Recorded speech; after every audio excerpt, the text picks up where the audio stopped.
Africa का रहने वाला काला हबशी टेम्पू जॉनसन मणिपुर की रहने वाली खूबसूरत मॉडल प्रांजल सिंह के साथ ऐसे संबंध बनाता था जैसे कोई जानवर।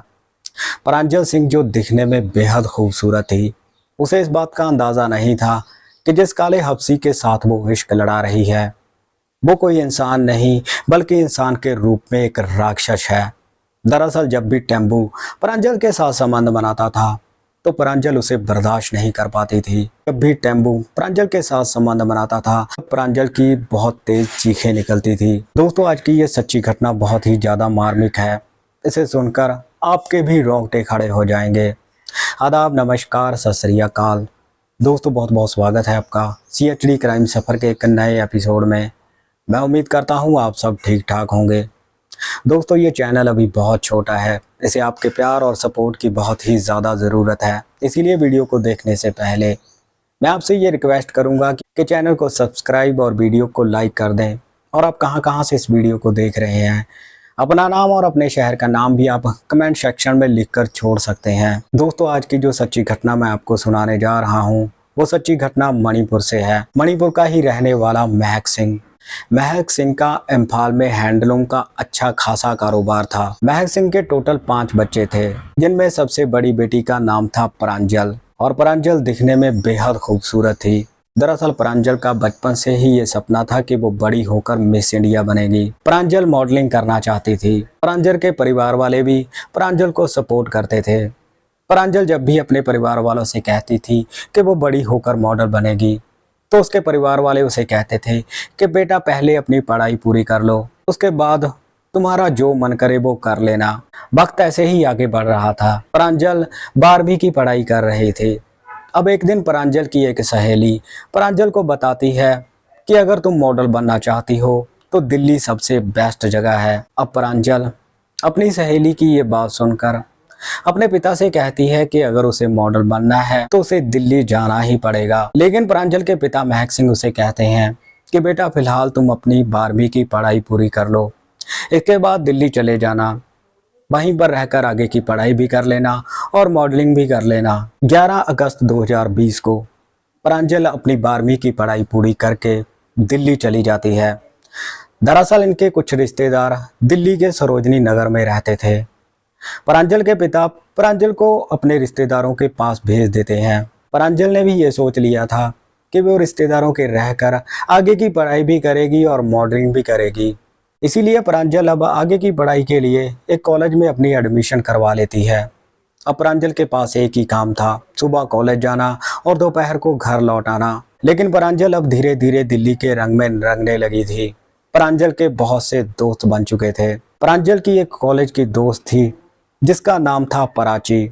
अब प्रांजल एक दिन प्राची को बताती है कि वो मॉडल बनना चाहती है। अब प्रांजल की ये बात सुनकर प्राची उसे कहती है कि तुम तो दिखने में काफ़ी खूबसूरत हो, तुम्हारे लिए मॉडल बनना कोई मुश्किल नहीं है, लेकिन इसके लिए हमें मॉडल कोऑर्डिनेटरों के पास जाकर बात करनी पड़ेगी। अब इसके बाद प्रांजल कई अलग अलग मॉडल कोऑर्डिनेटरों के पास जाती थी जो कि मॉडलों को मॉडलिंग का काम दिलवाते थे।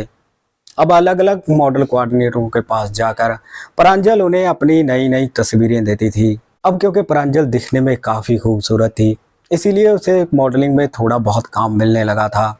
ज़्यादातर प्रांजल को रैंप वॉक का काम मिलता था। वक्त ऐसे ही आगे बढ़ रहा था।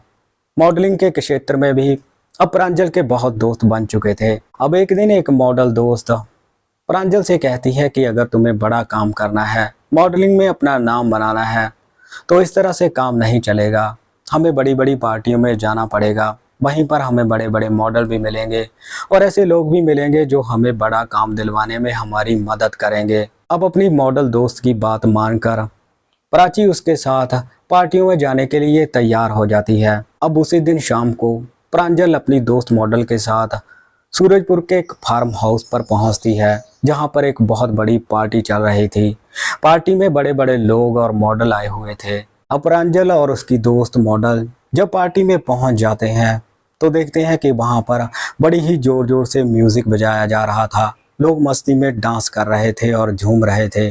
प्रांजल की दोस्त मॉडल प्रांजल से कहती है कि तुम थोड़ी सी ड्रग्स ले लो, लेकिन प्रांजल उसे कहती है कि मैंने पहले कभी ड्रग्स नहीं ली है, मुझे नहीं पता कि ड्रग्स लेने के बाद क्या होता है। लेकिन प्रांजल की दोस्त मॉडल उसे कहती है कि अगर मॉडलिंग में अपना नाम बनाना है तो इन लोगों के रंग में रंगना ही पड़ेगा, मेरे कहने पर तुम थोड़ी सी ड्रग्स ट्राई कर लो। प्रांजल अपनी दोस्त मॉडल की बात मान जाती है। अब प्रांजल की दोस्त उसे एक काले हब्सी के पास लेकर जाती है। उस काले हब्सी का नाम था टेम्बू जॉनसन।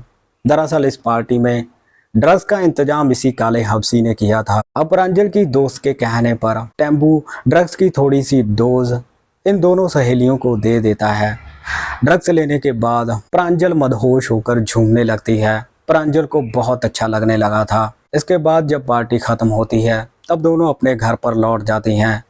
लेकिन ठीक इसके अगले दिन ही इन्हें एक दूसरी पार्टी का इनविटेशन आता है। वो पार्टी थी दिल्ली के छतरपुर के एक फार्म हाउस में। अब प्रांजल तैयार होकर अपनी सहेली के साथ छतरपुर के उस फार्म हाउस में पहुंच जाती है और देखती है कि वहां पर भी वैसा ही माहौल था, वैसे ही लोग थे। ऊंची ऊंची आवाज में म्यूजिक चल रहा था, लोग ड्रग्स लेकर मस्ती में झूम रहे थे, डांस कर रहे थे।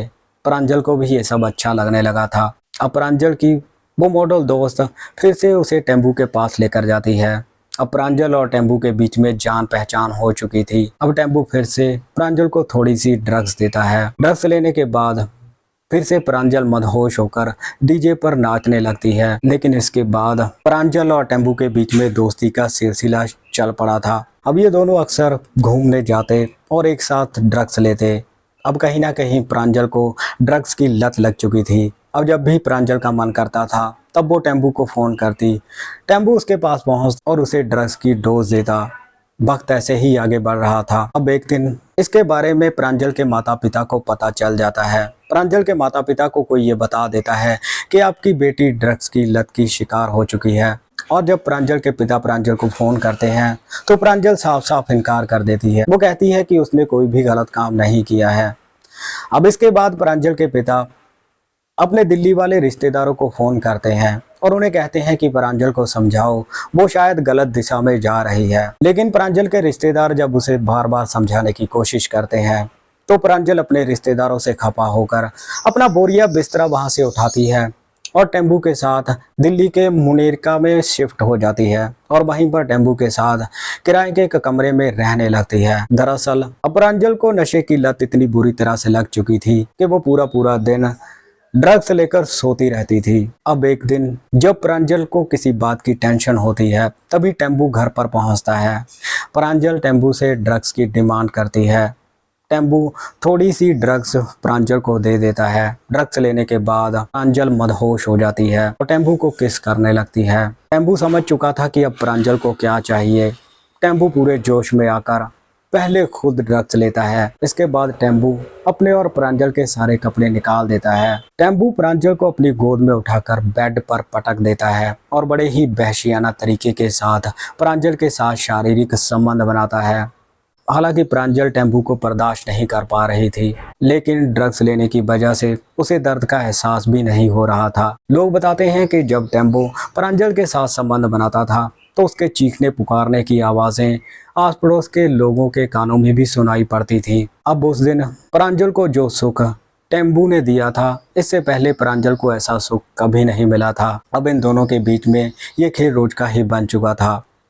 अब टेम्बू जब भी शाम को घर पर आता प्रांजल को ड्रग्स की डोज देता। इसके बाद दोनों मदहोश होकर संबंध बनाने में लग जाते।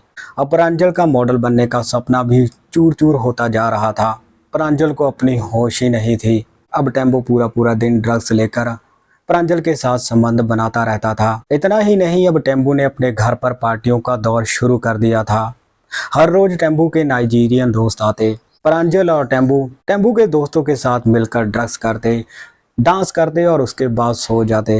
ये सिलसिला लगातार काफ़ी दिनों तक ऐसे ही चलता रहता है। अब एक दिन जब टेम्बू घर पर पहुंचता है तो प्रांजल उसे ड्रग्स की डिमांड करती है। टेम्बू पहले उसे ड्रग्स देता है और उसके बाद फिर से वहशियाना तरीके के साथ उसके साथ संबंध बनाता है। दरअसल टेम्बू प्रांजल के साथ ऐसे संबंध बनाता था जैसे कि अश्लील फिल्मों में बनाते हैं। प्रांजल टेम्बू को बर्दाश्त नहीं कर पाती थी, लेकिन प्रांजल के पास और कोई रास्ता भी नहीं था। अब एक दिन प्रांजल टेम्पू से कहती है कि अब हमें शादी कर लेनी चाहिए। लेकिन ये बात सुनकर टेम्पू के पैरों तले जमीन खिसक जाती है, क्योंकि टेम्पू तो पहले ही शादीशुदा था, उसके 2 बच्चे भी थे। लेकिन प्रांजल जब बार बार शादी के लिए टेम्पू पर दबाव बनाने लगती है तो टेम्पू प्रांजल की पिटाई करने लगता है। पिटाई करने के बाद उसे वो हैवी ड्रग्स की डोज देता और उसके साथ शारीरिक संबंध बनाता। अब टेम्पू को इस बात का पता चल चुका था कि प्रांजल अब ड्रग्स के बिना नहीं रह सकती, क्योंकि प्रांजल को ड्रग्स की लत बुरी तरह से लग चुकी थी और टेम्पू को इस बात का पता था कि इस बात का फायदा कैसे उठाना है। दरअसल टेम्पू अब जब भी अमीर लोगों के पास ड्रग्स की सप्लाई करने के लिए जाता था तो प्रांजल को भी अपने साथ लेकर जाता था। वो जब अमीर लोगों को ड्रग्स देता था तो इसके साथ वो प्रांजल को भी ऑफर करता था। प्रांजल को उसने हाई प्रोफाइल वेश्यावृत्ति के धंधे में डाल दिया था। टेम्पू को अब हर तरफ से कमाई हो रही थी। एक तो वो ड्रग्स से कमाई करता था और दूसरा वो प्रांजल को प्रोस्टिट्यूशन बनाकर कमाई कर रहा था। इस तरह से प्रांजल की जिंदगी अब नर्क बनती जा रही थी। वक्त ऐसे ही लगातार आगे बढ़ रहा था। प्रांजल को अपनी कोई होश नहीं थी। लेकिन 20 जनवरी 2022 को दिल्ली के सरोजनी नगर पुलिस को ये सूचना मिलती है कि अफ्रीका का एक काला हबशी टेम्पू जॉनसन ड्रग्स पेडलर का काम करता है। सूचना मिलते ही पुलिस टेम्पू जॉनसन को गिरफ्तार करके उसे अपनी हिरासत में ले लेती है। इसके बाद पुलिस उसके घर पर पहुंचती है।